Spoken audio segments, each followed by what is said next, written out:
If you're trying to build your digital marketing or web design agency without hiring team members, you're doing it completely wrong.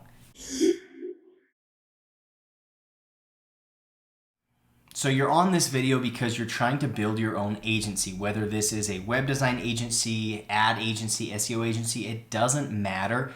But there are some really important things you need to know about building one of these by yourself. There are a lot of pros that come with starting your business by yourself, keeping costs low, not having to pay salaries.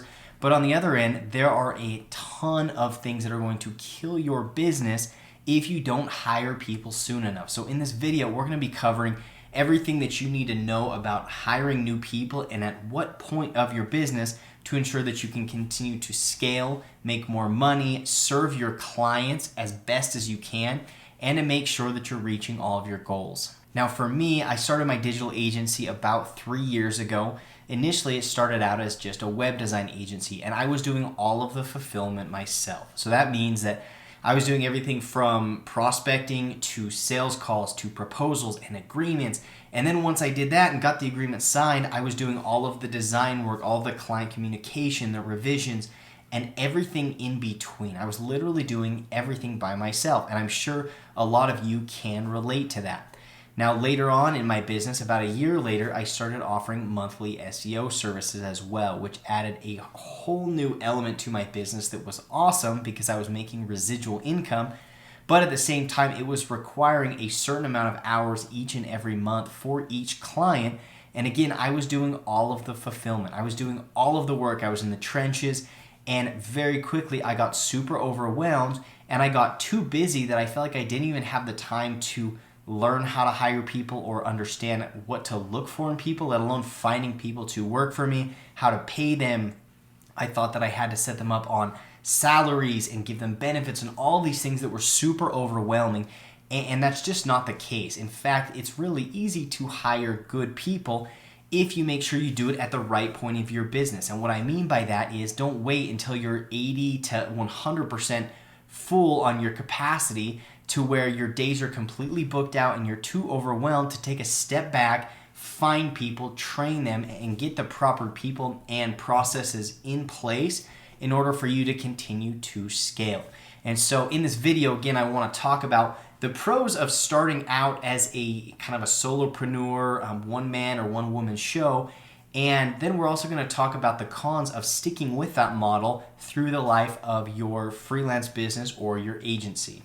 Now, I'm sure you're just like me where when you're starting out with your freelance agency, you're trying to keep your costs really, really low, right? Because your margins are really important when you're starting out because chances are you're either a college student or you are doing this on the side, or maybe even you quit your 9-to-5 job and you're trying to supplement your family's income and you've got bills to pay. And so I know that this is a huge benefit for you and for me when we're starting our agencies to make sure that we're not spending a lot of money on hiring out other people. In my instance, when I started out, I was selling websites for, let's just say, $2,000. And it was really nice that I could do that project and pocket every dollar of what I made from that, right? I didn't have to pass money off to a designer that I hired out. I didn't have to pay a salary. Like every bit of that money was mine. And so that's really important when you're starting out. You want to make sure that you're actually making enough money to keep your business going. So margins are really important when you're starting out, and make sure that you have those right and that you're charging enough in order to not only motivate yourself, but make sure that your bills are getting paid so you can continue to grow this thing. The other benefit to doing everything on your own at the start is you get to understand every aspect of the business. I think this is really valuable when you're wanting to scale a big business. Is a lot of us may not have that entrepreneurship mindset at the start, and so it's going to be really difficult for us to hire everybody out when we don't really understand what roles they need to fill and the tasks that they need to complete. And so it's going to be really, really beneficial for you for the first couple of months of your business to do everything and understand everything. This is really, really nice, and it's going to give you a really unique perspective when you do become, the business owner that's not doing any of the fulfillment. You're going to understand every aspect of the business, and it's going to make managing your people a lot easier. It also is going to make it really, really nice because you're going to learn the things that you like to do and the things that you don't like to do. And so in my instance, I really wasn't enjoying the monthly SEO, technical work that I was having to do for clients. And so that was the first thing that I hired out, is an SEO expert. The next thing that I realized that I was having a difficult time keeping up with was designing all of these different websites for my clients. And I felt like I was running out of creativity. And so that was another thing that I learned very quickly, that I wanted to hire an expert designer that could fill that role and kind of take some of the heat off of me when it came to designing all these websites. And so get a good feel for your business, for every aspect of that business, all of your processes, and then you're going to know exactly who to hire and what tasks to give them in order to keep this business running and give yourself more time to grow that business. So as you can see, there are a lot of good reasons that you should start your agency on your own. Now, with that being said, there are a lot of bad things that can come if you do that for too long. And one of those things, and probably the most important for you to recognize and avoid, is getting caught in the weeds of your business. And so what this means is sometimes it can be really easy to kind of fall into this trap of doing everything and feeling like you're the only person that can fulfill those tasks. And if you don't do them yourself, they're not going to get done. And like I mentioned, you're going to get to the point where you're so busy each and every day, you don't have enough time to step back and find good people, train them, and make sure that they're filling those roles. And so don't get caught in the weeds so much so that you can't step back and scale your business. It's going to be really important that you make sure that you keep somewhat of a distance, or maybe not even a distance from your clients, but make sure that they're not dependent on you. Make sure that your clients are primed and prepped so that when the time comes where you do have to hire maybe a project manager or a web designer, those clients are happy to work with those new individuals. I had this a lot of times when I was kind of making that transition from doing everything myself to hiring a project manager, is all of a sudden my clients were really upset that I wasn't the one communicating with them. And they would say things like, "Oh, Peyton, you said that you were going to be the one that we worked with, and now you're just kind of pawning us off to somebody else." And so it's really important to make sure that your clients know that you're only going to spend your time on what you do best and what's going to be most beneficial and profitable for their business. And so I've had to kind of take a step back and train my clients and let them know that, listen, my time is not best spent writing emails back and forth between you and I. My time is best spent managing our SEO team and our design team and focusing on your sales and your conversions. And if I can spend my time doing just that between all my clients, and then most importantly, spending time on sales for my agency, I'm going to be able to grow my business way faster. And my clients are going to be happier because they are going to be able to start working with different people within my team. And everybody's going to be happy, but only if you set those expectations. Don't get caught in the weeds. Don't get caught with all of the little tasks and technical work and busy work. And then make sure that your clients aren't too dependent on you, because this can really kill you when you're trying to hire people on and scale. The other thing that I noticed when I was trying to do everything all on my own is it was really difficult to do a lot of different things at a super high level. And what I mean by that is I feel like my design work was kind of suffering because I was also trying to run these SEO campaigns, and it was really hard to jump from task to task to task with 12, 15 different clients.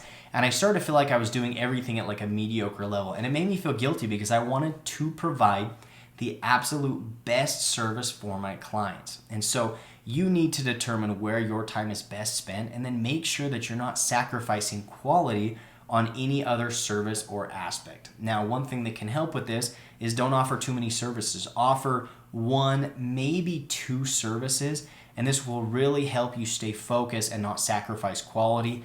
If you're like me, early on, I was offering graphic design and business cards and logo design and web design and web development and then SEO, and it was like too many things for me to keep up on. And so narrow in exactly what it is that you're doing, and then make sure you're doing it at a high level. If you're not, hire somebody better than you, or at least 80% as good as you, and make sure that they can fulfill those to the best of their ability. The other issue that you're going to run into, which is something that I missed out on early on in my business, is a team atmosphere. Now, this can actually really kill the growth of your business. Because early on I thought, like, man, this is great. I work alone. I work at my own pace. I don't have to do phone calls. I don't have to manage people. And initially this seemed like a really good setup, but I found that it was really difficult to stay motivated and maintain my vision for what this agency could become, because I was missing out on that team atmosphere of working with other people that also had their own motivations and goals, but had a different perspective on how to do things. And so I think that team atmosphere is really, really important to the success of your agency. Don't sacrifice that. I know there might be a few of you that think that you're just such an introvert that you don't want to work with anybody, but I promise you, having awesome team members, it's so fun to like meet during the middle of the day and just touch base with a Zoom call and say, here's what we have going on, here's what you're working on, here's what I'm doing, what can we do to improve this? And just having that kind of camaraderie really, really helps in your ability to like maintain your focus and stay motivated. And if there are days where you're lacking motivation, it's nice to have other team members that are there to pick you up. So now that we've covered all of the pros and the cons to running your agency alone, I think it's really important that you guys know that once I finally hired my team and fully trusted them, it was absurd how quickly my agency grew. And it was like within weeks of hiring my first people, my monthly revenue literally doubled, because all of a sudden it was like all the stress of all the tasks and the management and all these things just kind of went away, and I was able to focus on my sales calls, creating more content, and just doing everything that I could to start finding new clients and growing my business. And so I cannot stress enough how important it is for you to hire these things out, okay? Now, I know a lot of you are probably sitting there thinking, well, that sounds great, Peyton, but I literally have no money to hire somebody. I can't pay a salary or pay for medical insurance or benefits or whatever it is. And that's a really great concern, and it's something that I had early on. But what you don't understand, and what you need to understand, is you don't have to pay like a salary right out the gate. You can literally find other freelancers and contractors and hire them for 5 hours a month, 10 hours a month. Get a feel for how they work and start working together with them. And this is going to just take a little bit off your plate while you're slowly training these people up, and it's going to allow you to, again, step out of the weeds, take a step back, and think about what you need to do to grow your business, okay? So don't worry about having some official like document that says, congratulations, you're hired by Pay Digital, and here's your salary and here's your benefits. You don't have to do that. I literally drafted up a super basic agreement that said, this is what you're gonna do, this is how much I'm gonna pay you per hour. We'll start out on a 5 hour a month basis, and then we'll grow from there. And as long as you can really take care of your people and make sure that you're not cheaping out or trying to pay them too little, they're going to be thrilled to start working with you. And as you grow your business, as you find new clients, you're going to be able to pay them more and more and more. This is something that happened recently with my project manager, where I said, hey, let's just start you out at like 25 hours a month and see how it goes. And then we literally, like within 2 weeks, I had so much extra time because he was doing such an awesome job that I was able to start looking for new clients. We landed our biggest client by far, and immediately I called him up and I'm like, listen, man, like I need you full time. Like I need you at least double, if not triple your hours, and probably more than that in the coming month. And so it really is a great way to kind of manage expectations, not overshoot your budget, not drain your bank account, but give yourself enough extra time so that you're doing something every single day to grow your business. And that is a really big indicator that you need to hire people if you're not doing something every day to reach new prospective clients, or sales calls, or just something to grow your business and move it forward. If you're not doing something every single day, this means absolutely you need to hire somebody, or you need to eliminate some of the busy work tasks that you're doing so you have more time to grow your business. So I guess to circle back to that question of, when should I look to hire somebody? I would say when you're, 70 to 80% busy, that's a really good chance to start looking for somebody, find somebody, hire them, start training them, because you don't want to wait until you're like 100% capacity, because then you have no time to look and train somebody. So don't get caught in the weeds. Again, do not get caught in the weeds, but make sure that when you get to that point where you're 70, 80% full on your schedule, you reserve some time to start looking to hire things out. And what I found is over time, I wait till I'm about 50% busy, and then I just hire somebody, because I know I can find new clients if I'm spending the time to do sales calls and create content and all the things that I do to find clients. So if you're wondering if you should hire somebody, just ask yourself, do I have time to do stuff every day that's going to grow my business and land new clients? And if you don't have that time, it is absolutely time to hire. Now, the last question that I want to answer is, where do I find good people to hire? And this is a really awesome question. And I get asked this a lot because people are always going to like Fiverr.com or Upwork and trying to hire virtual assistants. And I know this can work. I've got a lot of good friends that are making this work with these types of VAs. But what I've found is if you can make better connections through things like Facebook groups with individuals that have a specific expertise, and you can kind of develop a relationship with them, it's going to be much easier outside of kind of the boundaries of Fiverr, Upwork, to connect with these people, negotiate a custom agreement for X amount of hours each week or each month, and then grow from there. One thing that bugs me about Fiverr is when you hire somebody, they take a fee every time, and you can't connect with that person outside of Fiverr.com. So what that means is you're never going to be able to strike up a long-term agreement or have them become an actual team member on your team unless you're willing to give Fiverr a cut of every hour that person works with you. So instead of going through that and trying to hire some virtual assistant that comes from Fiverr.com or Upwork, just reach out, join these different Facebook groups. For me, I just built my own Facebook group, which has been an awesome asset, which is a group called SEO and Webflow. And I know in this group, I have 1,500 people that are experts or training to become experts in the two disciplines of my business, SEO and Webflow. And so this is a great way to find new people. One thing that I've done when it comes to the interview process is don't do some fancy interview. Just what I did is I just said, hey, send me a video introducing yourself and telling me what you think makes you a good fit for this position.